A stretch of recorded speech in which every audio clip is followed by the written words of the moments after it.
Hey, everybody. Welcome back to the Move podcast, talking about the 2024 Tour de France route, which was revealed yesterday in Paris.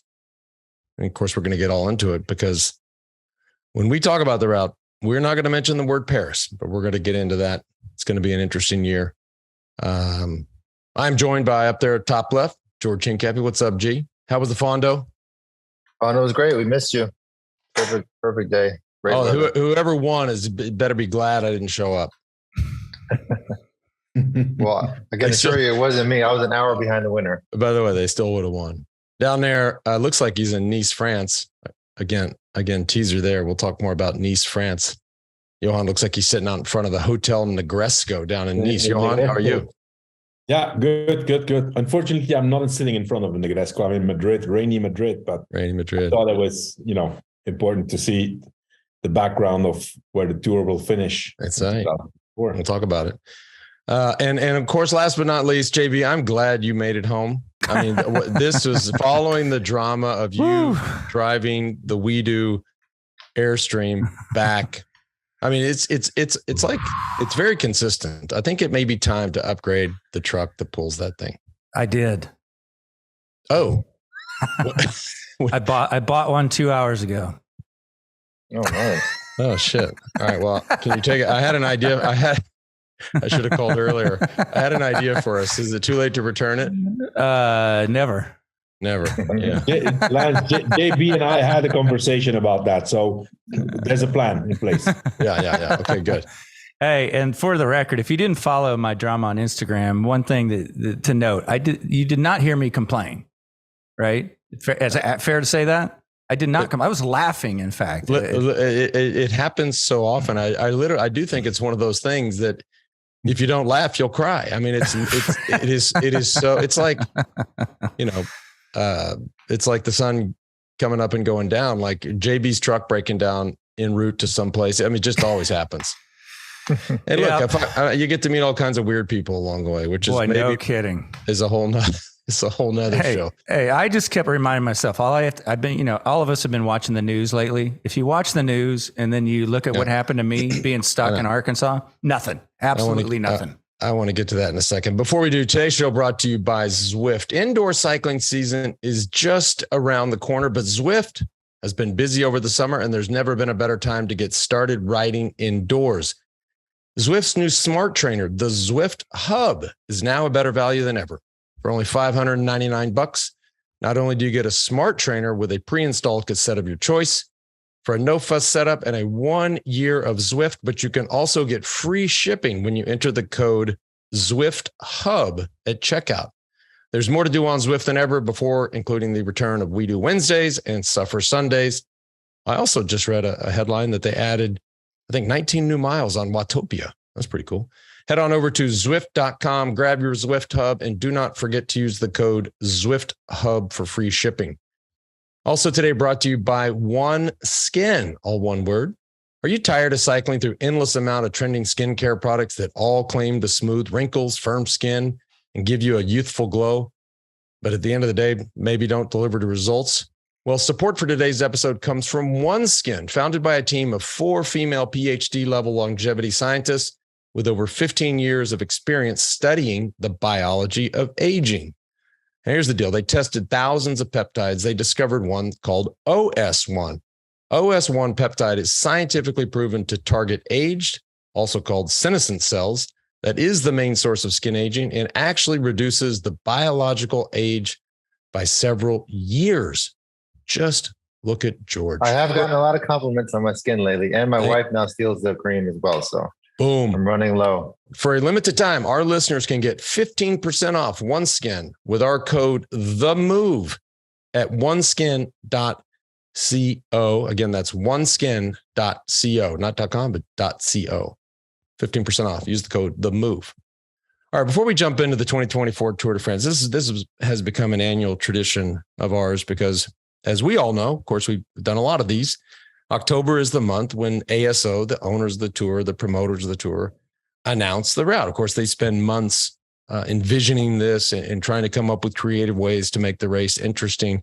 But October's the month. The big reveal was yesterday. Before we get into it, what is different from all the other years is I'm and JB, you just alluded to it. I tell you what, we'd be fools if we did this show and didn't talk about what a crazy world we live in. We're talking about sports. We're talking about cycling. We're talking about the Tour de France. We're excited about these things. We'd be remiss if we did not acknowledge. And if you just turn on the TV and what started with Russia and Ukraine, and then of course we saw what's going on in the Middle East, and then of course last night up with our friends in Maine, we're living in a crazy time, right?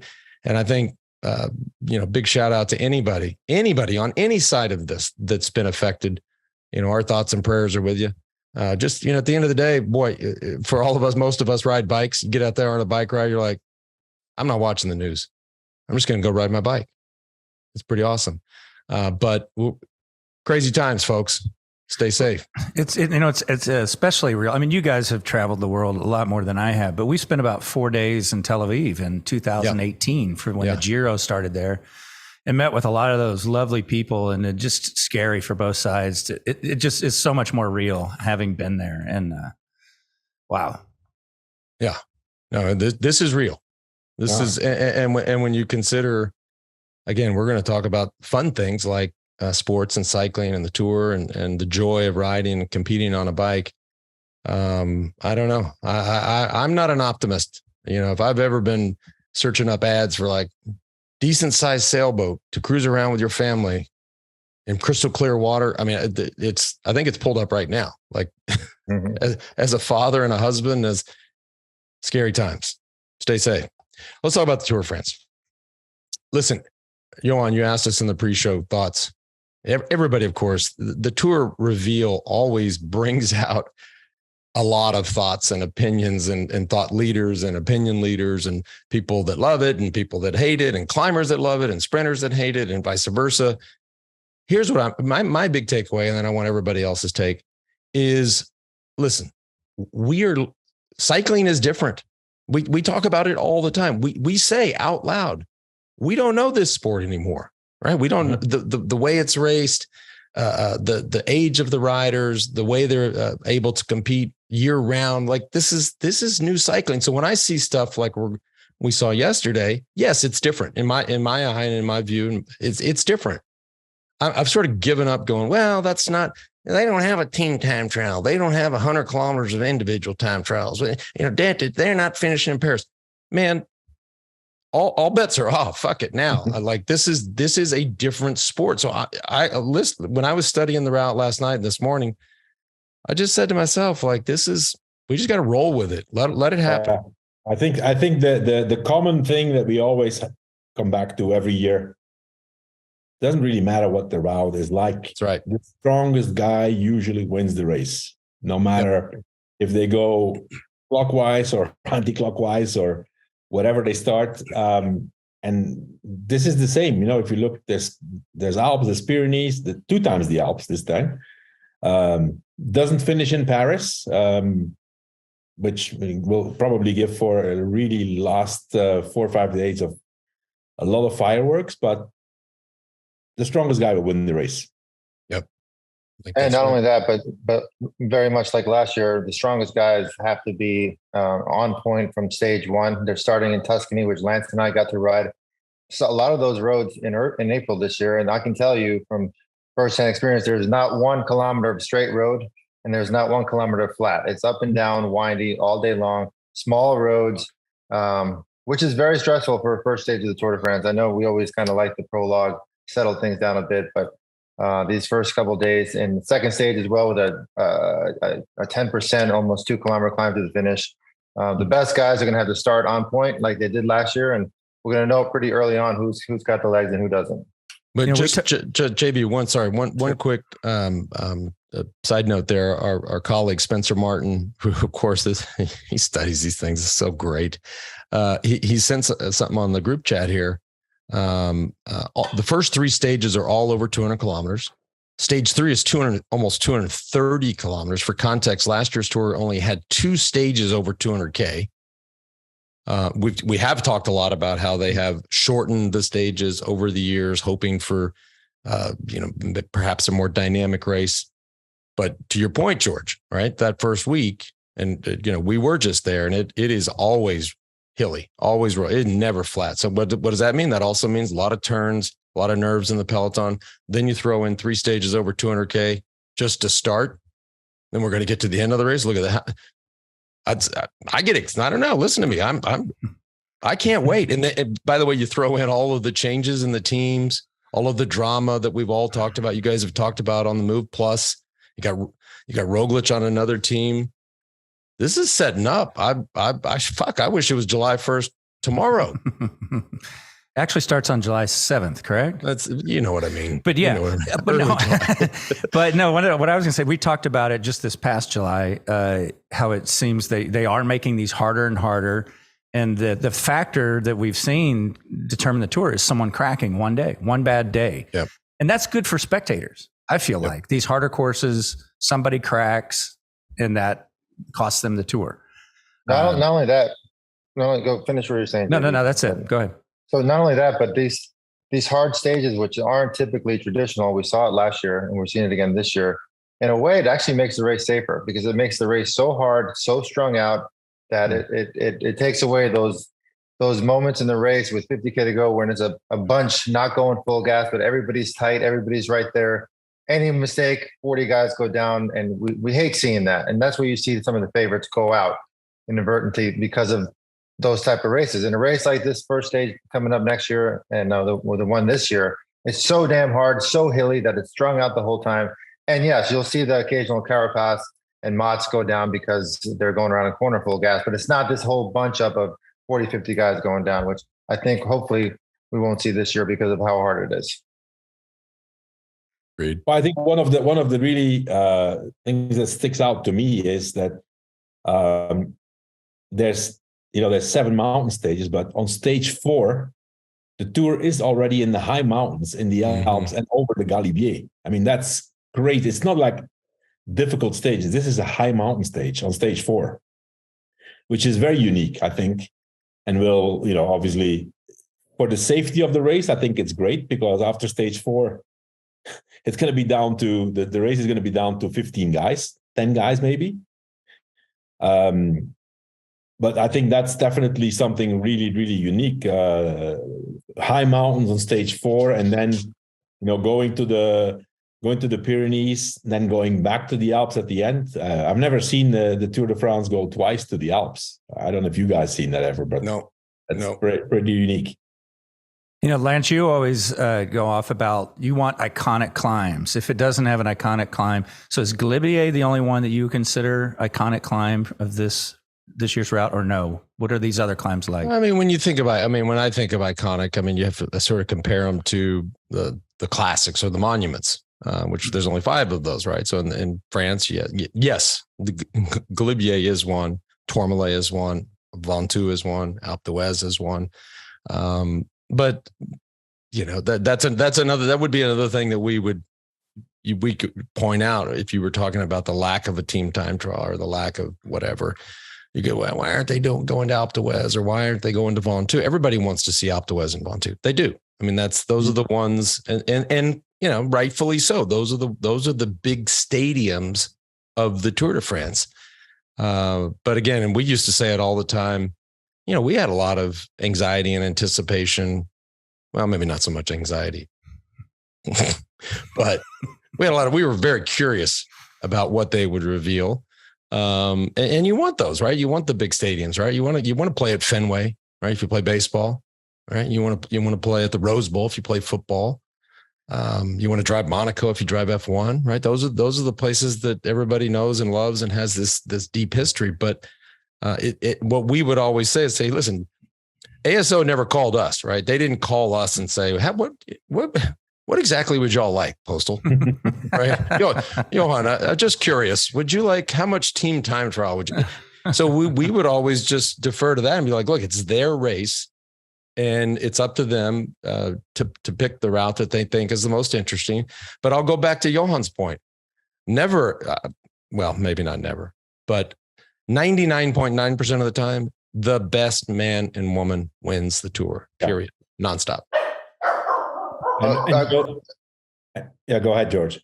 I would say we always kind of thought they didn't like the dominance of one rider. So if they saw like a Jonas Vingegaard, super strong rider, maybe not the best time trialist, they're going to add more climbers, more climbing stages, we would think. But Jonas is a great time trialist and a great climber. So it's like they haven't really affected his chances by this course, I don't think, in any way, or helped out a local French rider in any way.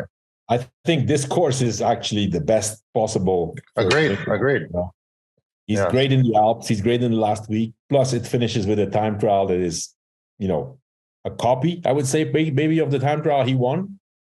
I think it's amazing for him.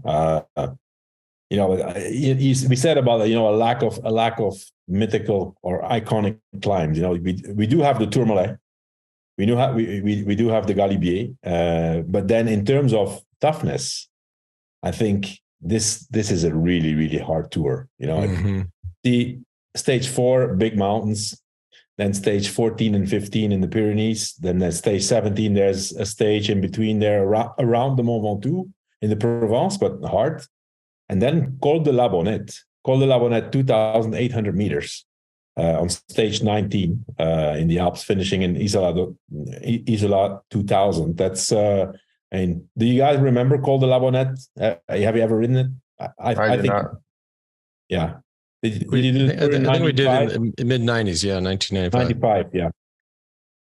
Yeah, it's an amazing climb. It's like, you go, and then all of a sudden you think you're on the top, and they go a little bit higher because they want to reach that peak of being the highest peak in any race. I mean, that stage 19 is a monster of a stage, and then you still have stage 20 and the last time trial to go. So it's there's been some, I've seen some comments because some people said it's not super hard. I think it's very, very hard. I don't know who said that. Yeah. Well, maybe because in terms of altitude meters, it's up there. You know who said that? Somebody that's never ridden the Tour de France. That's who said that, right? That's anybody that was at the presentation that has ridden the race in the past or will race it next year said it's unbelievably hard. So whoever's sitting behind their typewriter typing out, this is disappointing. It's not that hard. Absolutely.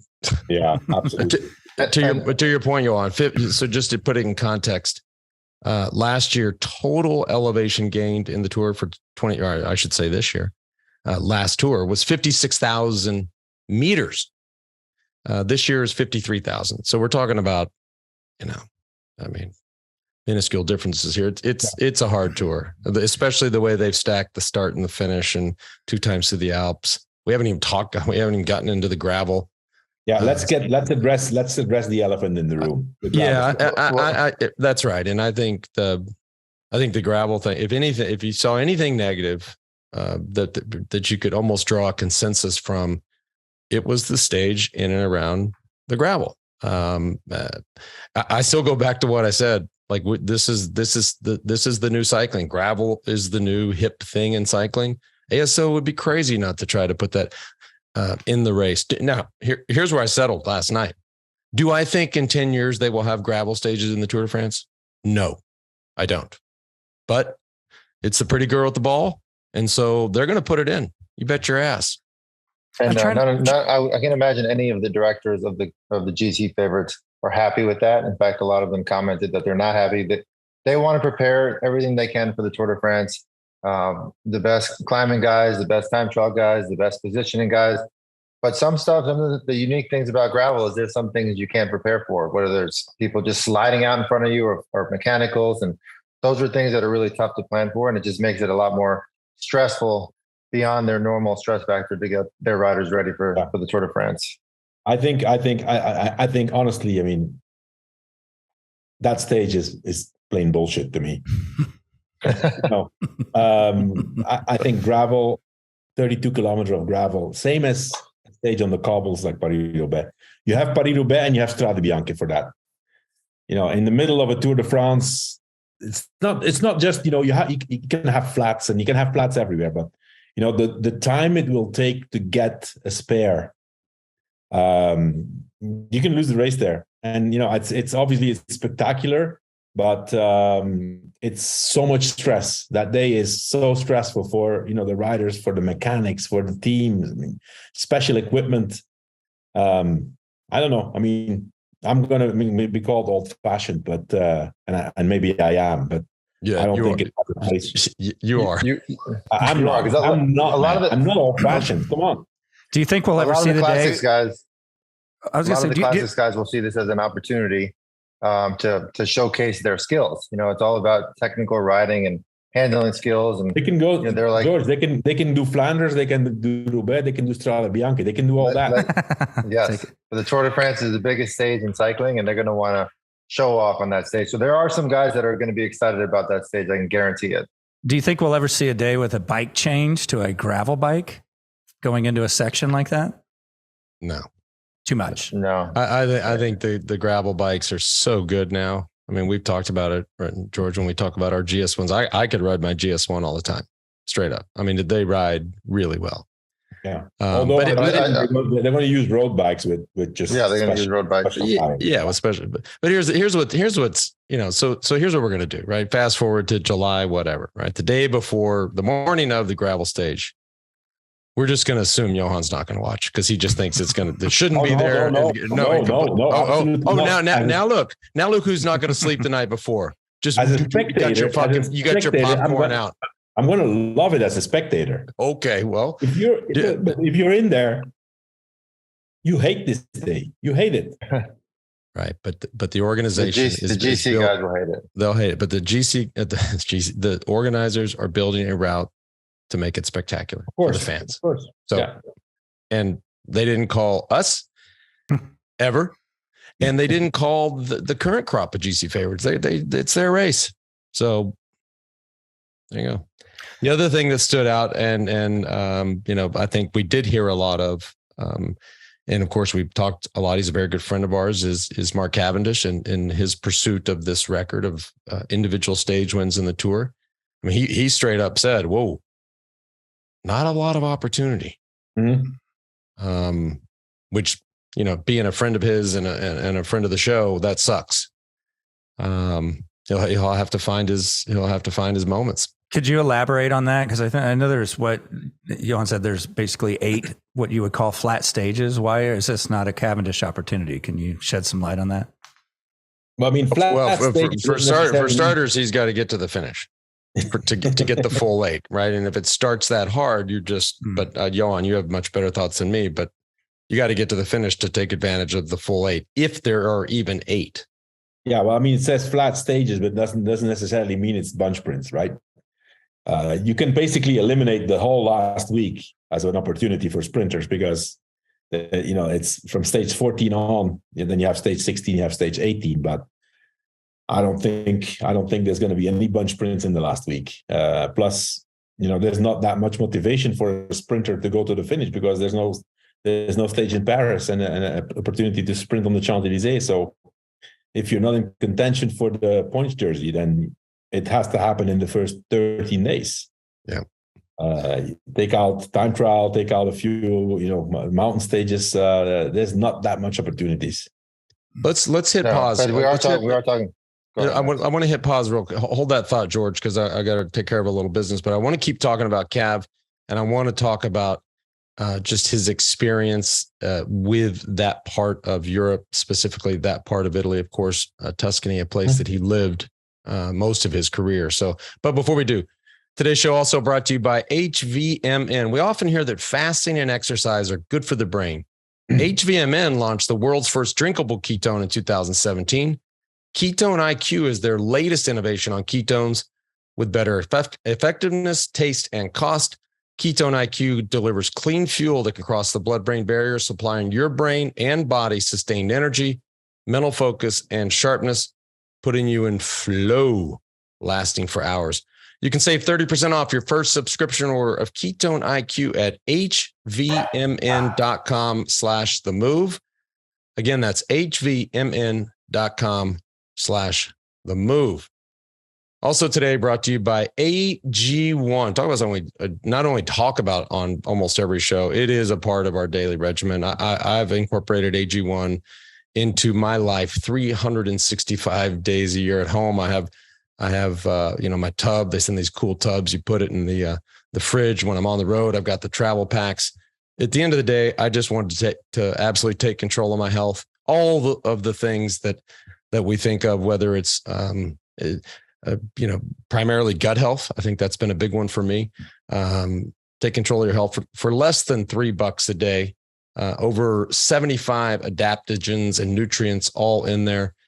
Speaking of that, had my first colonoscopy yesterday. That was no fun. I meant to say that at the top of the show, but I was trying to be very serious. But no, AG1 complete game changer. I can't help but notice you're such a fan. You're rocking AG1 apparel. I am. You're right. Well, look, we get a lot of stuff sent to us. Actually, I didn't even notice that, but this sweatshirt, yeah, you're right. That was not intended to be, but yes, they sent me this cool white. I don't know if they sell these even, but I love it. Super cozy. AG1 is a supplement I trust to provide the support my body needs daily. And that's why they've been a partner for so long. Try AG1 and get a free 1-year supply of vitamin D and 5 free AG1 travel packs with your first purchase. All you got to do is head to drinkag1.com/themove. Again, that's drinkag1.com/themove. Last one of the day. Today's show brought to you by 8 Sleep. Now this, folks, well, here's the deal. We just moved into a new house here in Austin, back in Austin, starting to get the house set up. Like my wife, legit, she was like, cool. I was like, we're going to hang the yard here, hang the yard there, all this stuff. She was like, just tell me the 8 Sleep is coming with us. Like she swears by this thing.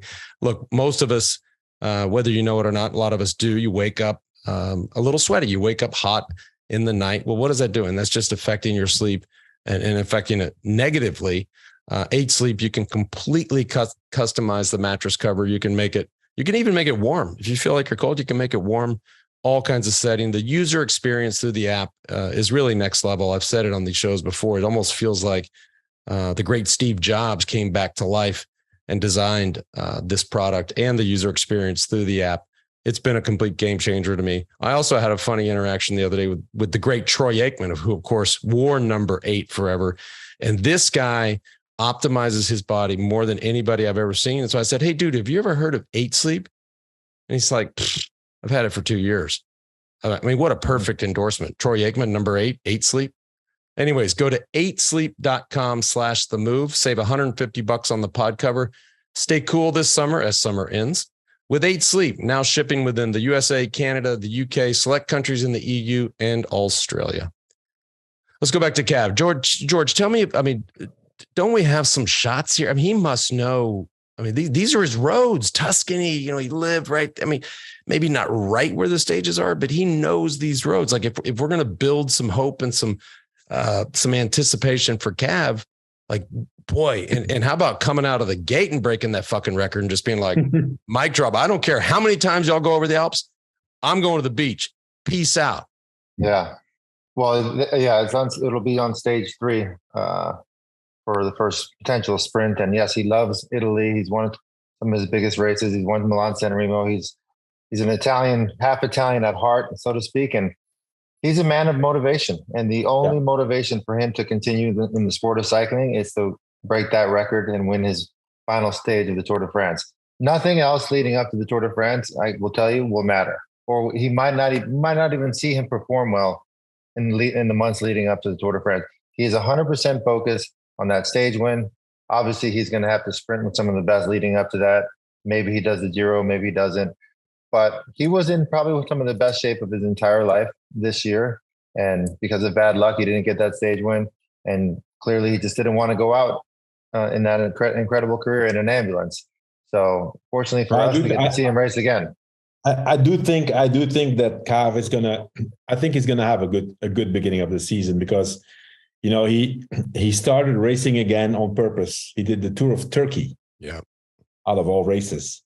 That means that he wants to go into the winter with a decent form, and I think he's gonna keep building his form. And plus, I have to say the team has strengthened themselves. They hired some really interesting guys. So obviously, I think this is the main team goal of the whole season, to get Cavendish that win and then be the team that makes history. And if it happens, George, I think it'll happen early. It'll happen soon. I agree with you. Stage 3, stage 6, those kind of stages. I think he's capable of doing it. How often do sprinters get to take that strategy of being solely focused on the Tour de France? Like, that doesn't happen very often. So what will be his lead up? What's his ideal lead up? Obviously, the Giro would be critical. Yeah, I would say for him, a guy at that stage in his career, training into the race fitness is tough, very tough mentally to do so much training on your own. Of course, he's going to have to do a lot of that training. He's recruited his favorite trainer, the Greek guy from Quick Step, which for him was a big confidence booster. He's got him behind his side. So they're going to come up with a very, strong platform to get him ready. They got Morkov on the team. And they have Morkov, correct. Yeah. So he's got the tools that he needs and the backing that he really wanted, even more than this season. So I would guess he's going to be even better this year. Markov is a straight up assassin. Like if he's even a shadow of what he has been in the past, that could be his golden ticket. Yeah, well, I think also the confidence Cavendish has in Morkov, is so basically, George, my inside information was correct, right? When it was when Cav crashed out of the Tour, the same day or the day after, he called Morkov to say, "Hey, come to the team. I'm coming back next year." Yep. What are your thoughts, all of you, on the last day time trial, individual time trial, which we have not seen since 1989? And we've been talking about how time bonuses have become a factor more than ever. We could see it come down to that last day. Do you guys like that kind of finish or no? I love it. Yeah.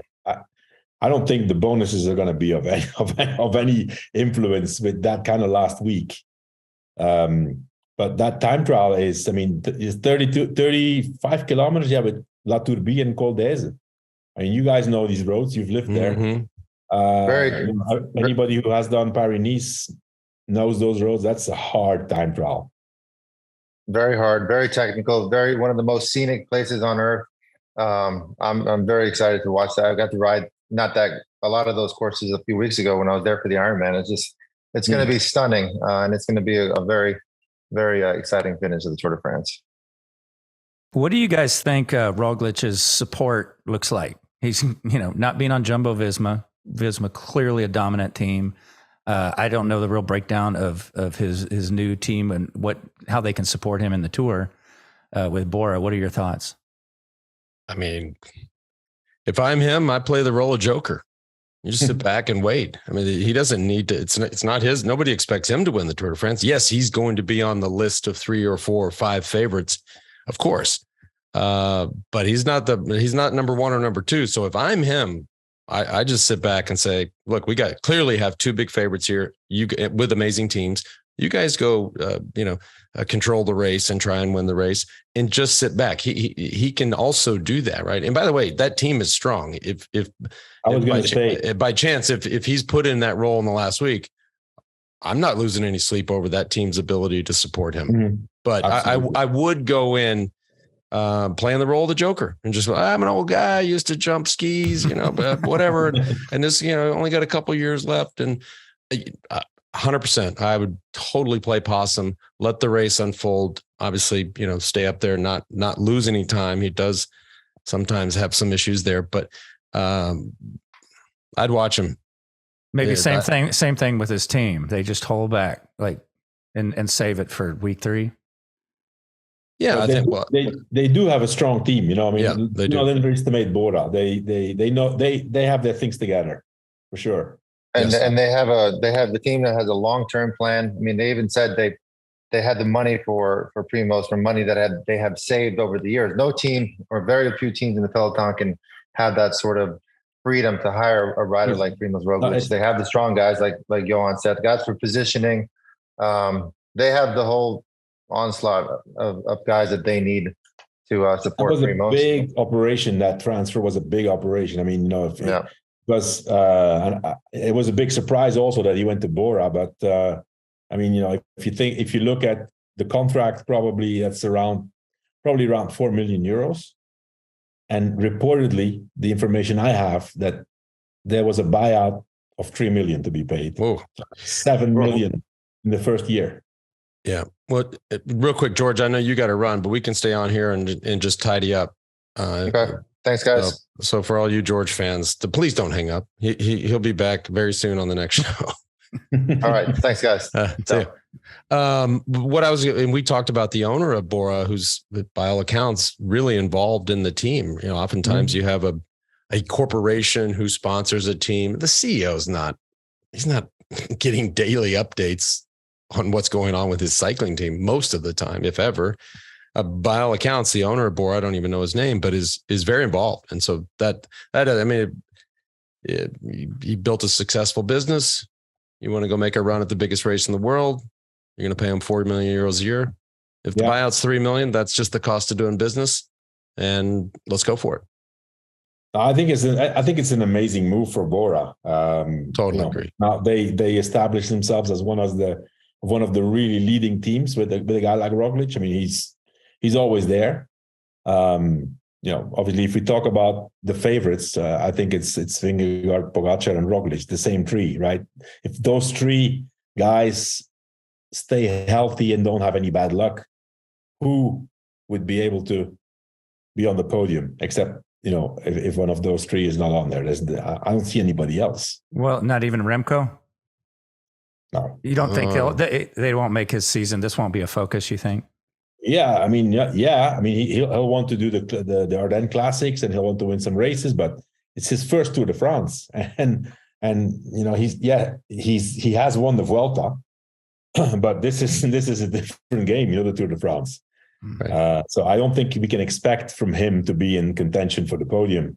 He still need to learn the ropes, and Vuelta victory is one thing, but there's a big difference with the Tour de France, and especially if those three guys are fit and on the start line and nothing happens to them, I don't see him rivaling with them. Well, he has let's be honest. I mean, he has the talent to be on the podium, but then you get into this longer list of I just saw the headline that Ineos re-signed Rodriguez. We talked a lot about that last summer. Was he going to Movistar? They signed him for a few years. A guy like Carapaz, right? I mean, he's got to be a little motivated, right? Came in, new team, new contract, very short tour. You start to get into the list of guys like that are going to be fighting for that, if there's a podium spot left. Yeah. Well, I mean, listen, this year it was Geraint Thomas who was really strong. But it's the two big guys is Vingegaard and Pogačar. It's going to be like that for a while, I think. Then whoever's the third guy, that's to be seen. But I think Roglic, I like the move he made. I agree. Go away from Jumbo, go to Bora. That's going to be interesting. Oh, and last year, Pogačar had his eye on Flanders, among other things. If he changes that up and makes this his pure focus, is that something we'll likely see? I would hope so. I hope so. I mean, he took those off his bucket list. He checked those boxes. Well, one would hope. Look, this is a good tour for him too. It's a very good tour for both of those guys. Yeah. I mean, neither of those two riders should be sitting at home disappointed with this route, right? It's right, let's not forget that. I don't think we should judge Pogačar based on his second place of this year. Let's not forget he was injured. He got this crash in Bastogne-Liège. Fractured wrist. It's not easy to come back from that in a few weeks and then be really 100% in the Tour de France. So, but I personally, I do think he needs to revisit his schedule. And hopefully in the team they think the same way.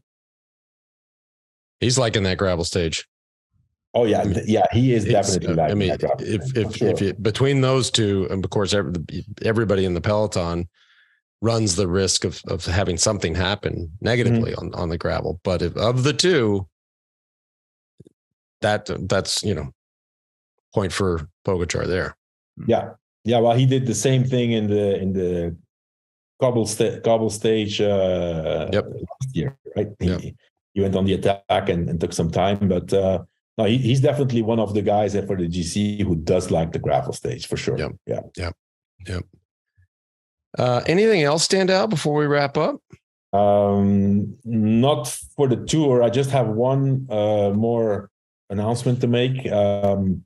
So the season is finished. We're talking about the Tour de France. We have some other new interesting projects coming up, but I do want to remind all the listeners and viewers that we're already working toward the classics with We Do Travel. Strade Bianche, we're going to have a THEMOVE team there. Tour of Flanders, again, like this year, THEMOVE Flanders and THEMOVE Paris-Roubaix. So 3 times. Every time George is going to be there, I'm going to be there. And every time there's going to be another big champion, multiple world champion, ex-winner of these races. So I would invite everybody to check out our travel section on the WeDo.team webpage, where you can find the information and sign up. Love it. JB, let's talk later. I'm a little stressed about this car purchase. I'm stressed about my Airstream being out in the field where you should see where it is. My plan is I'm gonna go get it tomorrow. I didn't know you left it there. Yeah, I had no way to pull it back. JB and I had a talk about this already this afternoon. Okay. JB told me I'm purchasing a car. I said, okay, call me. I'm not messing around. I'm like, woke up this morning and said, I'm getting a different truck today and going to get my Airstream tomorrow. You're going to get there, be some bums living up in there. It could be bad. If you saw where I broke down, it could be bad. Taking a deuce.